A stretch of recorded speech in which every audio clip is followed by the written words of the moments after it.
Magandang araw po sa inyong lahat mga kababsi. Ngayong araw na ito ay ipagluluto ko kayo ng pinakamasarap na sisling gambas. At ito ang ating mga sangkap. Oyster sauce, olive oil, garlic, lemon, onion, hot sauce, bell pepper, sili espada, tomato sauce, pepper, asin at hipon. Tayo na at samahan niyo ko sa paghanda.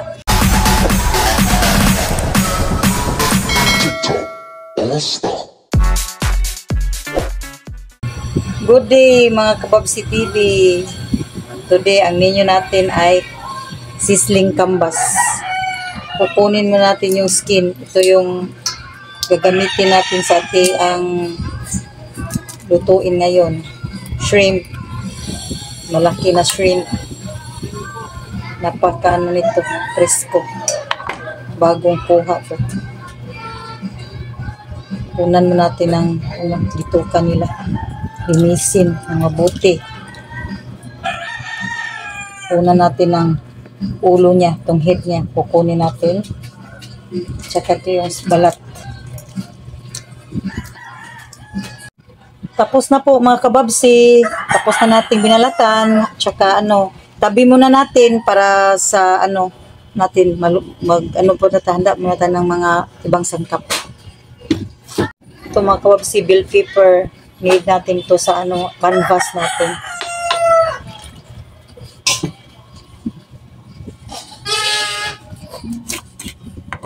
Kunin natin yung niya, itong mga seeds niya.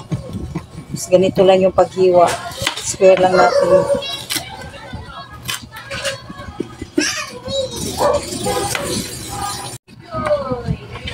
Square lang natin. Mga kababsi. Ito lang.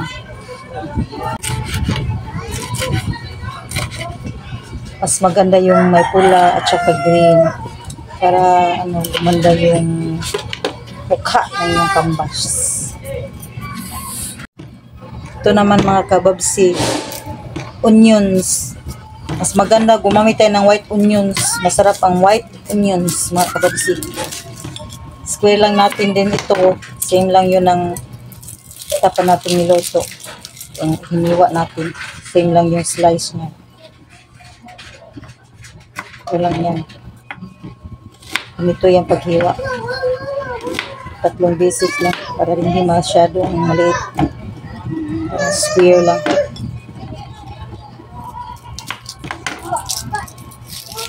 Masarap ang white onions kasi matamis-tamis ito kaysa red onions.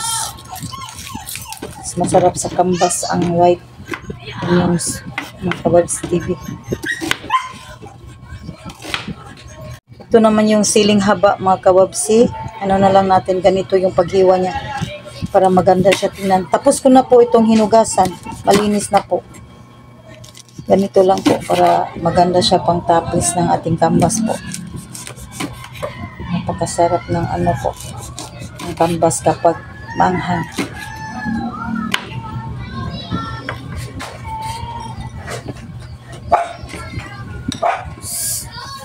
Mayroon siyang kunting na mas may anghang na maliit yung itong green na siling haba po.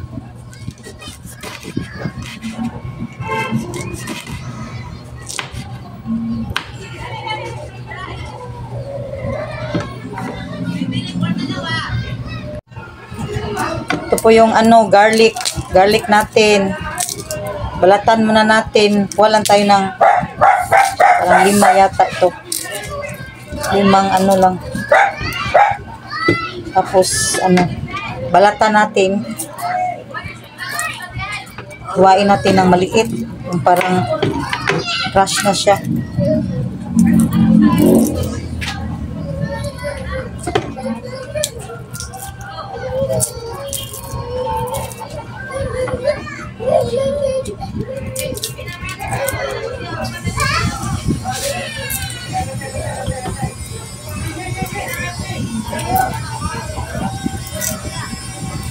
Lahat ng ano natin niluto, may bawang talaga.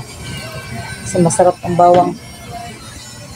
Tsaka ano po, ano sa cholesterol. May mga high blood po. Mabuti po itong ano, bawang. Maliit lang yung pag-slice natin ito. At saka ano, parang i-crush nyo na lang po. Parang ano, pino-pino ba?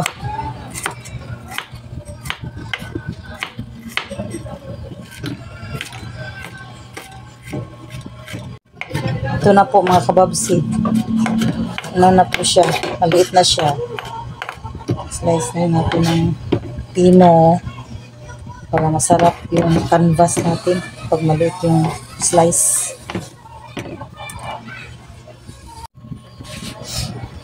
Ito naman yung ano mga kababsi, kalamansi. Gawin natin ito kasi parang ano, marinate sa ating shrimp para mawala yung mga ano niya, langsa. Ang hugas lang to sa ating canvas po. Ang hugas sa ating hipon.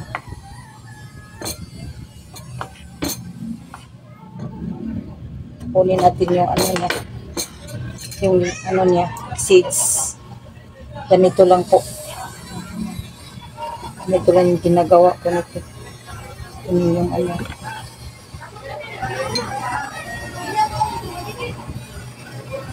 Juice lang kasi yung ano natin, mga kababsi. Kailangan natin juice lang talaga.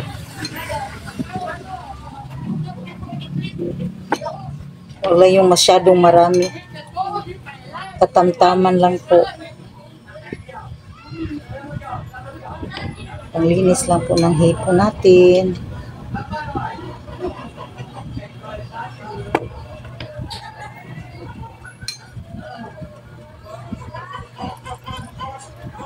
Lemon juice.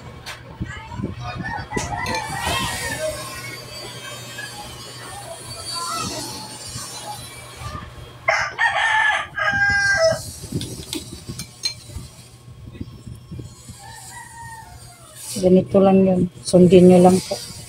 Gusto nyo magluto po sa bahay niyo. Ganito lang talaga siya. Mga kababsi, ito na yun. Handa na yung ingredient natin para sa ating shrimp. Kambas, pepper, salt, tomato sauce, oyster sauce, garlic, minced garlic, bell pepper, at sauce, white onions, lemon juice, tsaka siling haba. At oil po. Ilagay natin oil. Tsaka ano, shrimp. Magluto na po tayo.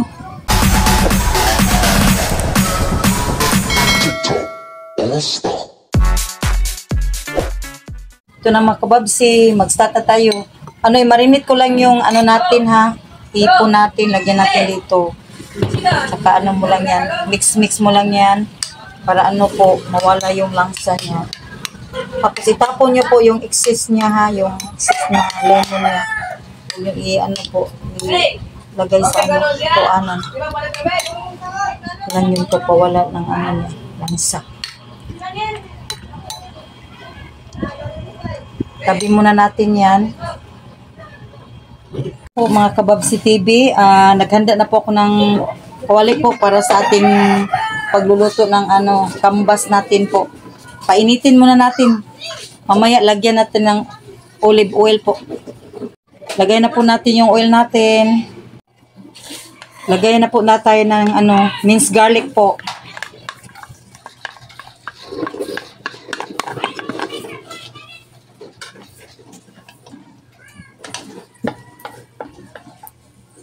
Pa-brown muna natin ito.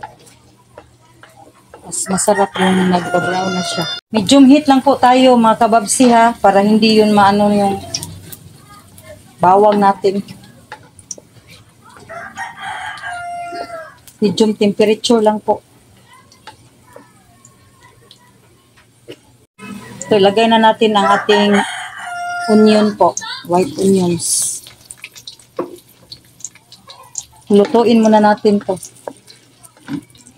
Hanggang ano siya luto, ma-brown brown. Medium heat lang po. Lagyan na po natin yung ating bell pepper mga kababsi.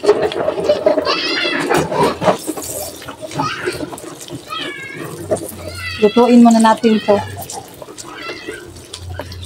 Medium heat lang po. Kasi ayaw natin yung ma-overcook yung ingredients natin. Ganito lang po yan. Hindi tayo magtataki po kasi ano lang yan. Madali kasi itong lulutuin yung shrimp. Ito na po. Naamoy ko na po yung luto namin. Mabango na po yung aroma ng ating gulay po. Ilamas natin. Ilagay muna natin niya yung atong hipo natin po. Marinated natin sa lemon juice. Ano na natin ito? Orange. Pag orange na po, luto na yan. Kilala natin yung hipo natin. Pag orange na, luto na. Wait lang tayo ng ilang minutos po. Para ano na siya. Lagay na yun natin yung iba pang ingredient. Napakasarap po nito. Canvas.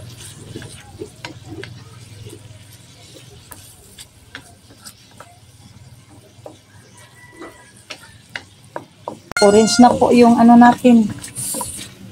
Hipon po. Orange na siya. No, maglagay na po tayo ng ano po. Ibang ingredient niya po. Ito po yung ano po. Tomato sauce po.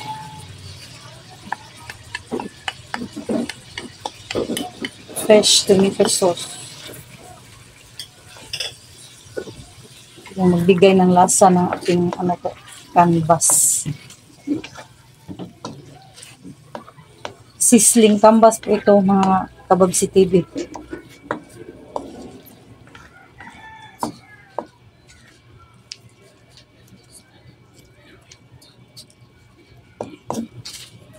Napakaganda na po. Maglagay po tayo ng ano, asin at saka pepper po panglasa ng ating canvas po.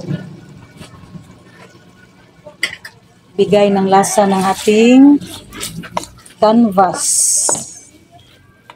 Itong canvas sizzling. Pasarap po nito. Kayang-kaya sa bulsa po at saka madali lang itong lutuin po. Easy to cook lang po talaga siya. Napakasarap. Pwede na to panghanda nyo sa ano nyo. Pasko. Tsaka yung birthday. Occasion po. Maglagay tayo nito po ng hot sauce po. Ito po yung hot sauce. Depende nyo sa inyo kung ano ang gusto nyo. Pero sa akin, maliit lang kasi ayoko yung maanghang. Pero kung gusto nyo nung maanghang talaga, lagyan nyo ng marami. Sa akin, maliit lang po. May kick lang po talaga. Yung maliit na anghang lang po talaga. Tsaka maglagay tayo ng oyster sauce po. Pang ano po, pang palasa po. Para lalong sumarap yung ano natin, canvas po.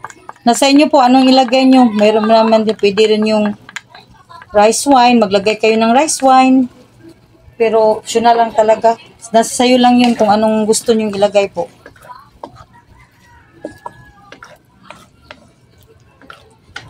Huwag nyo lang pong i-overcook.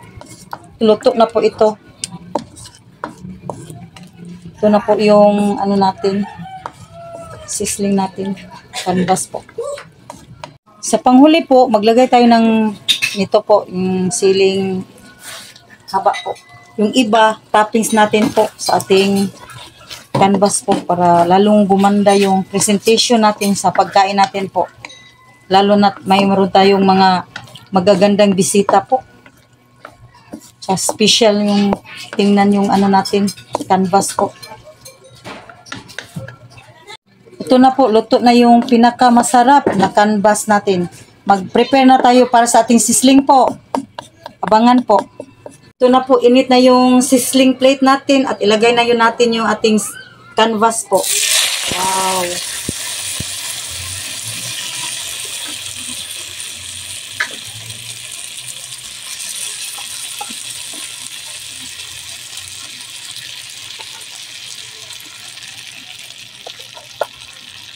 Huwag nila po katagalan dito po kasi lang sisling natin, madali lang siyang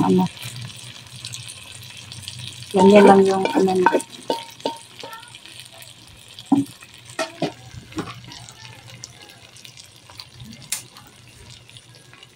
lagyan natin ng po, toppings po. Sisling natin po.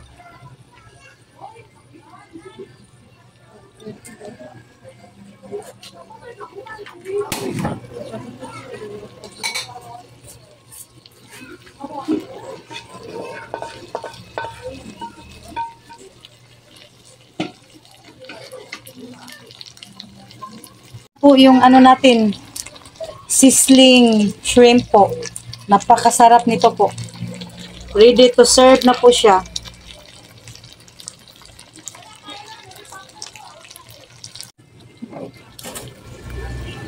Ito na po. Ready na po. Wow, ang sarap nito po. Napaka-social po talaga niya.